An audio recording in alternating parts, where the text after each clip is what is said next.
Assalamualaikum warahmatullahi wabarakatuh. Perkenalkan, nama saya Hoirunisa, mahasiswi semester 4 jurusan Bimbingan dan Konseling Universitas Sultan Ageng Tirtayasa. Pada kesempatan kali ini, saya akan memaparkan materi mengenai konsep dasar konseling individual, keterampilan attending, dan keterampilan raport. Pokok pembahasan yang akan saya bahas adalah definisi, tujuan, tahapan atau prosedur, kelebihan, kekurangan, serta contoh berbatin. Materi yang pertama yaitu konsep dasar konseling individual. Dewa Ketut Soekardi dan Gila Kusmawati mendefinisikan konseling individual atau perorangan adalah layanan bimbingan dan konseling yang memungkinkan klien mendapatkan layanan langsung secara tatap muka dengan konselor dalam rangka pembahasan dan pengentasan permasalahan yang dialami oleh klien. Selanjutnya yaitu tujuan dari konseling individual.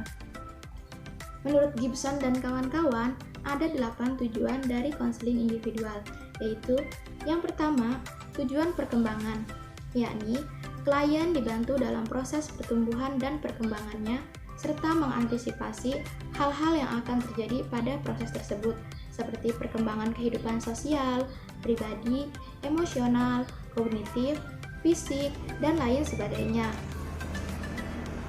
Yang kedua, ada tujuan pencegahan, yakni konselor membantu klien menghindari hasil-hasil yang tidak diinginkan. Yang ketiga, ada tujuan perbaikan, yakni konseli dibantu mengatasi dan menghilangkan perkembangan yang tidak diinginkan. Yang keempat, ada tujuan penyelidikan, yakni menguji kelayakan, tujuan untuk memeriksa pilihan-pilihan, pengentasan keterampilan, dan mencoba aktivitas baru dan sebagainya. Yang kelima, ada tujuan penguatan, yakni membantu konseli untuk menyadari apa yang dilakukan, difikirkan, dan dirasakan sudah baik. Yang keenam, ada tujuan kognitif, yakni menghasilkan fondasi dasar pembelajaran dan keterampilan kognitif. Yang selanjutnya ada tujuan fisiologis, yakni menghasilkan pemahaman dasar dan kebiasaan untuk hidup sehat.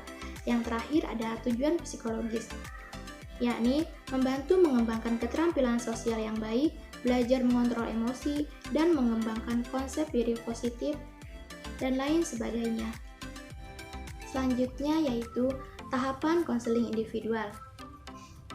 Tahapan konseling individual menurut Willis ada 3 tahap. Yang pertama adalah tahap awal atau pembukaan. Pada tahap ini, konselor menciptakan raport, adanya kontrak, dan menemukan bersama konseli masalah atau isu sentral konseli. Tahap yang kedua yaitu pertengahan atau tahap kerja. Pada tahap ini, konselor membawa konseli untuk meningkatkan partisipasi dan keterbukaan konseli dalam proses konseling, sehingga masalah konseli yang sudah ditemukan akan berkembang dan mengarah kepada tujuan konseling sebagaimana harapan konseli. Yang terakhir yaitu tahap akhir atau tahap tindakan. Pada tahap ini, terjadi perubahan perilaku konseli ke arah yang positif. Konseli dapat membuat rencana hidup, stres konseli menurun, konseli mengevaluasi proses konseling, dan penutupan sesi oleh konselor atas persetujuan konseli. Yaitu kelebihan dari konseling individual. Yang pertama, waktu dan tempat lebih fleksibel karena sesuai dengan persetujuan konselor dan konseli saja. Yang kedua, kerahasiaan lebih terjaga. Yang ketiga, hubungan intrapersonal lebih terjalin dengan baik. Yang keempat, tidak membutuhkan banyak alat. Dan yang kelima, proses konseling dilakukan lebih mendalam ke titik masalah yang sedang dihadapi. Selanjutnya yaitu kekurangan dari konseling individual. Di samping ada kelebihan, pasti ada kekurangan. Berikut beberapa kekurangan dari konseling individual. Yang pertama, hanya melayani satu orang saja. Yang kedua, tidak semua orang mau untuk melakukan konseling individual. Yang ketiga, konseli lebih banyak bergantung pada konselor saja. Dan yang terakhir, konseli hanya mendapatkan support dari konselor, sehingga terkadang konseli sulit dalam mendiskusikan masalah yang sukar baginya. Materi yang kedua yaitu keterampilan attending. Menurut Kamus Konseling dan Terapi, attending adalah perhatian penuh konselor atau terapis kepada klien yang sedang dihadapinya, ditandai oleh adanya keterlibatan kognitif dan emotif konselor dengan situasi konseling yang nampak berupa tingkah laku, seperti menghadap dan melihat klien atau mendekati klien. Menurut Willis, keterampilan attending dikatakan sebagai penampilan konselor yang diwujudkan dalam komponen-komponen perilaku nonverbal, bahasa lisan, dan kontak mata. Ditegaskan kembali oleh Willis dalam bukunya Konseling Keluarga bahwa attending yaitu pernyataan konselor dalam bentuk verbal dan nonverbal ketika klien memasuki ruang konseling. Selanjutnya yaitu tujuan dan aspek attending. Tujuan attending antara lain, yang pertama, terkomunikasikannya kondisi-kondisi fasilitatif konselor, yang kedua, terciptanya rasa aman konseli, dan yang ketiga, terbentuknya pesan dan persepsi ada harapan konseli terhadap pelayanan konselor.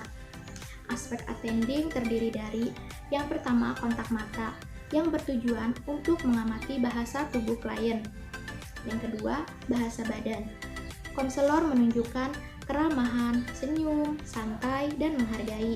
Dan yang ketiga, bahasa lisan, yakni menunjukkan bagaimana sifat bersahabat, ramah, senyum, dan menghargai klien. Selanjutnya yaitu tahapan attending. Cara melakukan keterampilan attending yang baik adalah sebagai berikut. Yang pertama, kepala melakukan anggukan jika setuju atau sependapat dengan klien. Yang kedua, ekspresi wajah tenang, ceria, dan senyum. Yang ketiga, posisi tubuh. Agak condong ke arah klien, jarak konselor dan klien agak dekat, duduk akrab berhadapan atau berdampingan. Yang keempat, tangan. Variasi gerakan tangan atau lengan spontan berubah-ubah. Menggunakan tangan sebagai isyarat, menggunakan gerakan tangan untuk menekankan ucapan. Yang terakhir, mendengarkan. Aktif, penuh perhatian, menunggu ucapan klien hingga selesai. Diam, menanti saat kesempatan bereaksi, perhatian terarah pada lawan bicara. Selanjutnya yaitu contoh verbatim. Misalnya, konseli mengucapkan Assalamualaikum, Ibu atau Bapak, lalu konselor menjawab, Waalaikumsalam, mari silahkan masuk, silahkan duduk. Nah, jawaban dari konselor tersebut disebut sebagai attending. Materi yang terakhir yaitu keterampilan raport. Bramer dan kawan-kawan mendefinisikan raport adalah suatu perasaan yang positif yang mengandung kehangatan dan penerimaan sehingga klien tidak terasa terancam berhubungan dengan konselor. Sedangkan menurut Willis, raport adalah hubungan yang ditandai dengan keharmonisan, kecocokan, dan saling tarik-menarik. Raport diawali dari persetujuan, kesejajaran, kesukaan, dan persamaan. Selanjutnya yaitu tujuan dan tahapan raport. Tujuan dari raport adalah untuk menjembatani hubungan konselor dan klien, sikap penerimaan dan minat yang mendalam terhadap klien dan masalahnya, serta membuat klien merasa nyaman di awal pertemuan dengan konselor. Tahapan raport antara lain sebagai berikut. Yang pertama, menerima klien secara ikhlas. Artinya, konselor harus menerima klien secara ikhlas dan menerima apa adanya tentang klien. Konselor harus menunjukkan sikap yang ramah dan bersahabat. Tahapan yang kedua, menumbuhkan kepercayaan klien. Artinya, menumbuhkan kepercayaan klien kepada konselor merupakan bagian penting dalam menciptakan hubungan yang baik dengan klien. Dalam diri klien harus tertanam pandangan bahwa konselor dapat membantu memecahkan masalah klien, juga harus percaya bahwa kerahasiaan klien akan dijamin. Yang ketiga, mewujudkan keterbukaan diri. Artinya, dalam konseling kadang-kadang klien tidak terbuka. Dia menutup-nutupi keadaan yang sebenarnya. Bila hal tersebut terjadi, maka proses konseling menjadi sulit dan sering terjadi kesalahpahaman diagnosis dan pada gilirannya juga terjadi kesalahpahaman terapi. Selanjutnya yaitu contoh verbatim raport. Dalam proses konseling, raport diawali oleh pertanyaan basa-basi konselor seperti apa kabar ibu atau bapak? Ibu datang sendirian saja? Atau oh iya, sebutkan nama, nampaknya ada perlu dengan ibu. Pokok pembicaraan mengawali rapor sama sekali tidak berkaitan dengan permasalahan klien, karena tujuannya hanya untuk membuat klien merasa nyaman di awal pertemuan dengan konselor.